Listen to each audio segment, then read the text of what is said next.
Florentien Lemarquis, bonjour à tous. Bel ami contre Scholz, écologie, économie, immigration, l'Allemagne est-elle toujours notre pire ennemi? Avant de traiter cette information et de nombreuses autres actualités, je voulais remercier comme il se doit tous ceux qui me permettent de vivre de mon travail, qui soutiennent la réinformation. Aujourd'hui sont à l'honneur JP Poignant, Christian H, Laurent Ziran, Sakura Flower, Patriote Girondin et Anissé. Merci à vous, vous êtes souvent des fidèles parmi les fidèles, de tout mon cœur. Et puis je voulais aussi vous remercier pour vos gentils messages, pour les pouces levés, pour cette vidéo diffusée sur d'autres réseaux sociaux. Le combat s'annonce dur, très dur, hein. Macron se crispe sur certaines positions. Je reviendrai d'ailleurs sur cette information dans quelques instants. Mais je voudrais surtout revenir sur ce que je vous ai dit hier. Il y a eu quelques commentaires sur l'utilité de la paire de bottes, hein, plus utile que Shakespeare. Et j'ai oublié une des vignettes que je voulais vous proposer. J'étais un peu en fin de journal. N'oubliez jamais ce mot de Orwell dans 1984, je crois que c'est dans les premières pages. Si vous désirez une image de l'avenir, imaginez une botte piétinant un visage humain éternellement. Voilà, c'est ce que nous dit Orwell. Et oui, lorsque vous êtes matérialiste, lorsque vous pensez qu'une paire de bottes est supérieure à Shakespeare, c'est que vous n'avez plus envie de soutenir l'humain. Vous abandonnez toutes vos valeurs un peu chrétiennes notamment. Et ainsi, vous pouvez par exemple préconiser l'euthanasie, vous pouvez soutenir l'avortement à 9 mois, vous pouvez faire en sorte qu'il y ait un marché des enfants.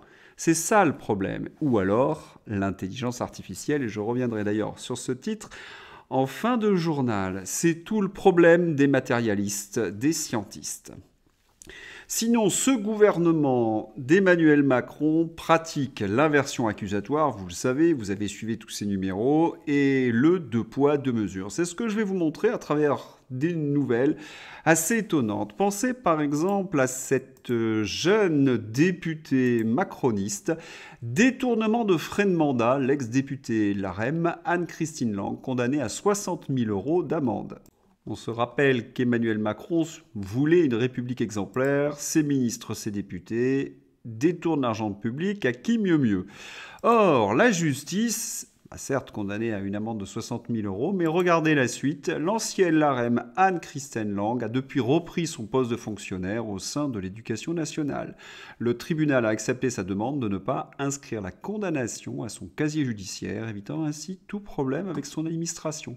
Elle bénéficie d'une certaine clémence de la justice.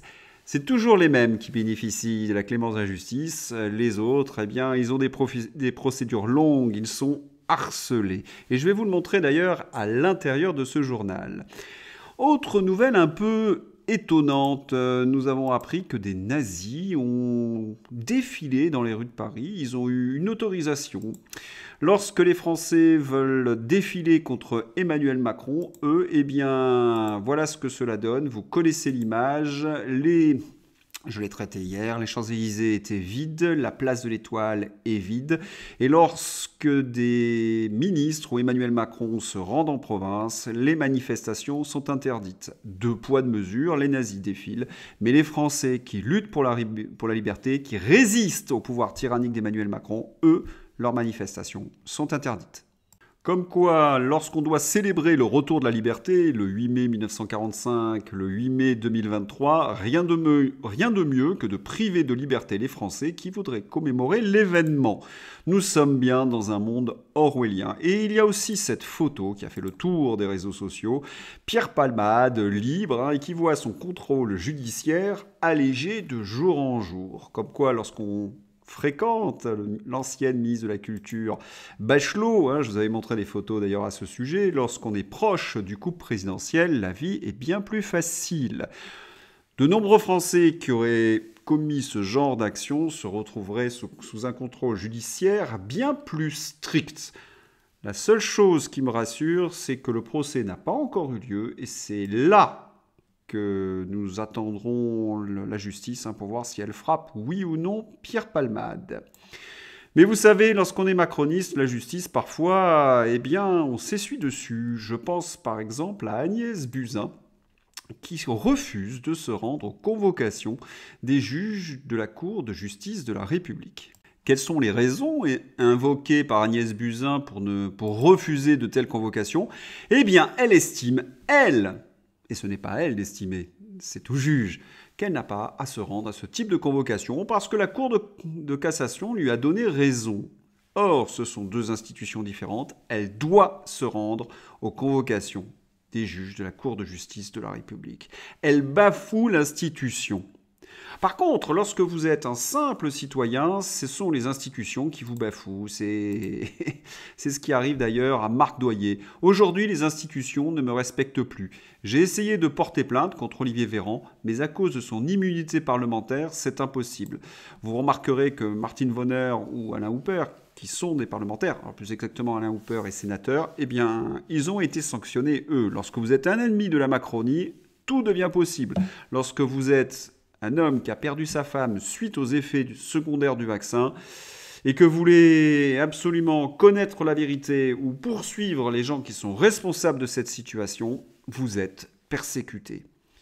Et les scientifiques qui, eux aussi, nous ont apporté des informations primordiales sur la vaccination, je pense par exemple à Christian Vélo, ils sont aussi persécutés. Soutien à Christian Vélo, que j'apprécie beaucoup parce que ces vidéos étaient pédagogiquement extraordinaires sur justement le génie génétique. Un homme tout à fait remarquable. Soutien donc à Christian Vélo qui a été radié du CRIGEN, comité de recherche et d'information indépendante sur le génie génétique à cause de ses interventions sur le vax Covid, dont voici un extrait dans cette vidéo, mais que je ne vous montrerai pas, mais que je vous mettrai dans la description. Pourquoi poursuivent-ils tous ces scientifiques, Christian Vélo, Alexandra Orion-Caude, le professeur Raoult, Perron, Fouché et compagnie? C'est simple, parce que lorsqu'ils vous expliquent nous croyons à la science et que vous leur rétorquez que des scientifiques s'opposent à ce qu'ils disent, ils vous rétorquent « Ah oui, mais ils ont été chassés des institutions. » Bien évidemment, ce fut une véritable chasseuse sorcière, ils ont été persécutés. Mais Christian Vélo et tous les autres n'acceptent pas cette situation, ils portent plainte et on attend avec beaucoup d'impatience le résultat de ces procès. Je rappelle que le professeur Raoult a gagné tous ses procès.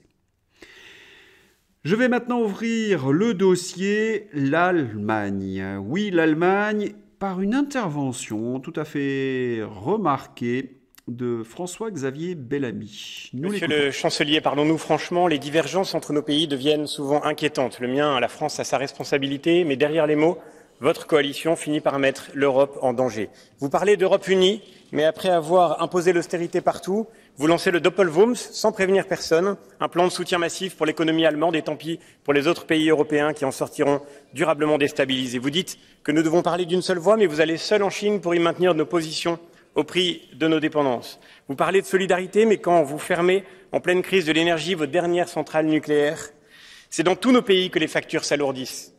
Vos élus font ici tout pour asphyxier cette filière au nom de l'écologie, paraît-il, mais vos ministres agrandissent les mines de charbon en Allemagne et c'est toute l'Europe qui le pollue. Vous dites que l'Europe doit maîtriser les flux migratoires, mais vous faites tout pour les augmenter en Allemagne.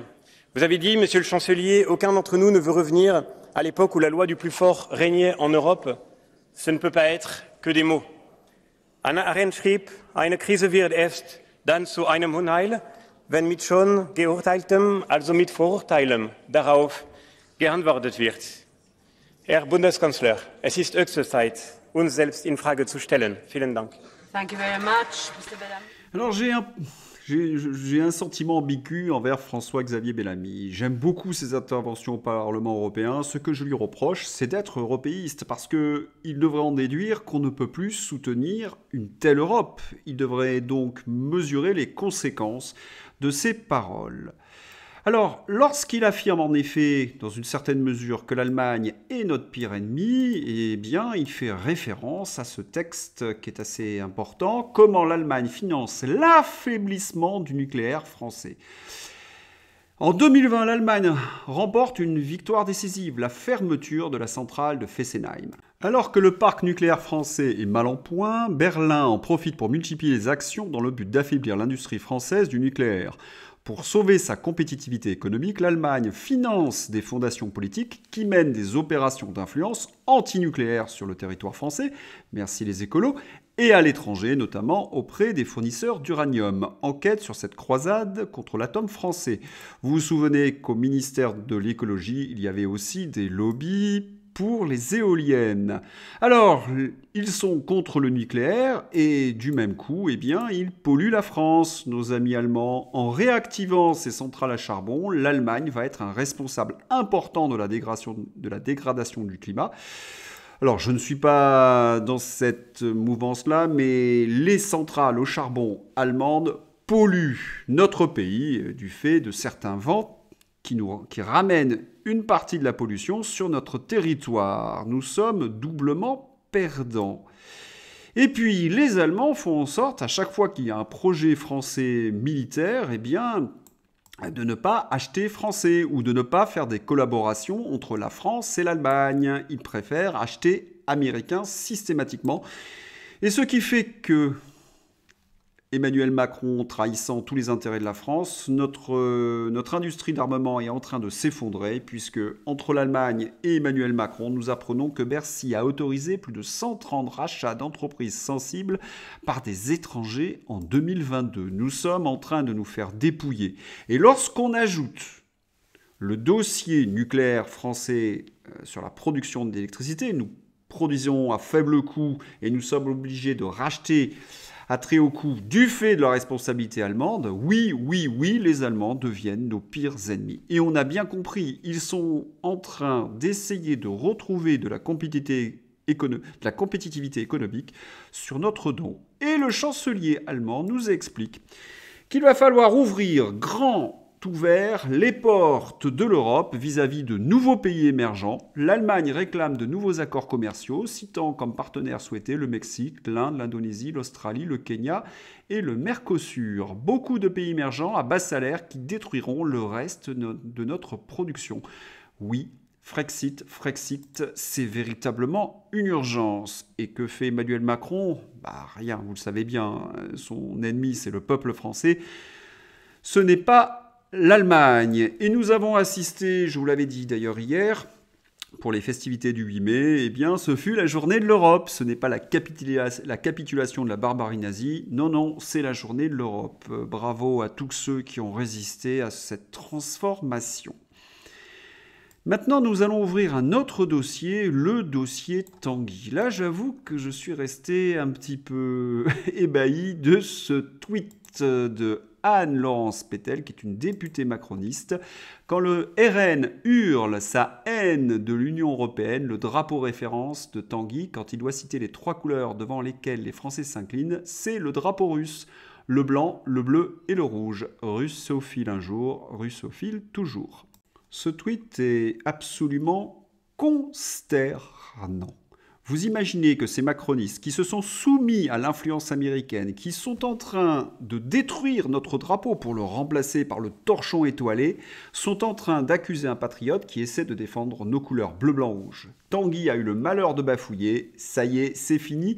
C'est un russophile. Quel crime épouvantable d'être russophile. Alors la première question, est-ce que c'est un délit d'apprécier Dostoïevski, Rachmaninov, Tchaïkovski, le comte Tolstoï, Tourgueniev, Pouchkine et tous les grands artistes russes. Parce que cela signifie cela, russophile, c'est aimer la culture russe. Quand on est russophile, comme moi par exemple, on a combattu et on a dénoncé les crimes du stalinisme. On est contre les bolcheviks. Dans les années 90, j'étais étudiant, je n'appréciais pas véritablement Boris Eltsine. J'aimais le peuple russe, mais je n'aimais pas Boris Eltsine, cet ivrogne qui a contribué à la destruction de son pays. Et encore moins un Premier ministre ultralibéral à la solde des Américains, parce que beaucoup de gens l'ont oublié, c'est Anatoly Choubaïs, celui qui privatisait à tout va pour réduire la Russie en cendres. La Russie, à la fin des années 90, était dans un triste état. De nombreux commentateurs, d'ailleurs, pensaient qu'il y allait avoir une catastrophe nucléaire. Plus rien n'était entretenu. Il fallait voir ces cimetières de missiles nucléaires. C'était à faire dresser les cheveux sur la tête. Et je n'évoque même pas les mafias. Est arrivé Vladimir Poutine. Vladimir Poutine a été élu pour remettre de l'ordre. Et le moins que l'on puisse dire, c'est qu'il est arrivé à remettre la Russie sur le droit chemin.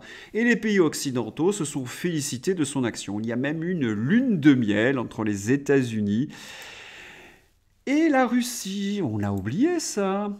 Lune de miel pétrolière. En août, les États-Unis et la Russie sont en pleine lune de miel pétrolière. Leur deuxième sommet énergétique, où se sont côtoyés tous ceux qui comptent dans le secteur pétrolier des deux pays, s'est clos mardi à Saint-Pétersbourg. Sur un constat, les énormes réserves de la Russie et les capitaux américains sont faits l'un pour l'autre, a souligné Donald Evans, le secrétaire américain au commerce. En effet, Vladimir Poutine s'était tourné vers les investisseurs américains pour l'aider à moderniser toutes les infrastructures pétrolières et gazières qui avaient souffert pendant la période Anatoly Choubaïs, Boris Eltsine, il n'y avait pas eu suffisamment d'investissement. Mais là, Vladimir Poutine a joué un sale tour aux Américains. Les Américains pensaient capter donc toute l'industrie énergétique russe par ses investissements, par ses participations dans ses sociétés privées. Et le seul ennui, c'est que quand Vladimir Poutine a signé ces accords et qu'il est rentré en Russie, il a nationalisé une grande partie de ces sociétés. Le résultat, les Américains investissaient dans des sociétés d'État. Ils ne pouvaient plus voler les richesses pétrolières des Russes. Vladimir Poutine était bien un patriote russe. Et c'est pour cette raison que les Américains ne lui ont jamais pardonné ce sale tour en quelque sorte. En 2005, la chaîne CNBC, qui est une chaîne de marché financier, annonce que Vladimir Poutine sera chassé du pouvoir en 2005. 18 ans après, il est toujours là. Cela fait 18 ans qu'ils essaient de contrer le pouvoir patriote de Vladimir Poutine. Et le meilleur moyen qu'ils ont trouvé, c'est de fixer la Russie en Ukraine. La France, sous l'égide d'ailleurs de Jacques Chirac et de Dominique Villepin, ont essayé de tempérer les ardeurs américaines. Il y a eu énormément de contrats qui ont été d'ailleurs signés entre la Russie et la France pendant cette période-là. Les Américains, vous le savez, avec Maïdan, ils sont passés à la vitesse supérieure. Ils avaient d'ailleurs énormément investi en Ukraine, sachant très bien que ce serait le futur champ de bataille contre la Russie. Alors, lorsque LCU nous raconte des contes à dormir debout, la véritable raison de la guerre entre la Russie et les USA sont dans cette rivalité énergétique. Ce qui est en train de se passer, c'est que les Américains perdent le monopole des dollars et que le monde est en train de se reconstruire. Il faudrait peut-être qu'une grande partie de nos députés et de nos ministres réfléchissent à tout cela. Je voudrais maintenant aborder la notion d'intelligence artificielle à travers ce personnage assez étonnant. L'intelligence artificielle pourrait remplacer dans les prochaines années 80% des emplois, mais c'est une bonne chose, estime le chercheur américain que vous voyez sur la photographie. Lorsqu'on voit la tête de cet individu, on doute de sa bonne foi. Une bonne chose, perdre des millions d'emplois, des centaines de millions d'emplois, des milliards de chômeurs, une bonne chose. Mais oui, nous explique Klaus Schwab, vous ne posséderez plus rien et vous serez heureux, vous aurez votre petit revenu minimum, c'est ce qu'avait annoncé Klaus Schwab en effet, vous serez entièrement contrôlé par l'intelligence artificielle, l'euro numérique, votre portefeuille numérique, vous serez aussi contrôlé par votre carnet de vaccination. Un monde de bonheur, un monde orwellien. Et on comprend bien qu'Emmanuel Macron l'a déjà mis en place. Il suffit d'ailleurs de regarder ce journal en entier. Voilà, je voudrais aussi terminer sur un dessin. Rappelons-nous, nous sommes le 30 décembre 2020 et ce Xavier Gorce, cet humour subventionné, selon notre dernier sondage, 100% des abrutis refusent d'être vaccinés. C'est stable. C'est très drôle, c'est très drôle, c'est très drôle. Vous ne trouvez pas ? Il y a des gens qui devront quand même rendre des comptes. Voilà, si vous avez aimé ce journal, n'hésitez pas à le soutenir, à le diffuser sur d'autres réseaux sociaux, le petit pouce levé, un gentil message. Le combat continue, il ne faut surtout pas baisser les bras et vous avez bien compris pourquoi. À bientôt, au revoir.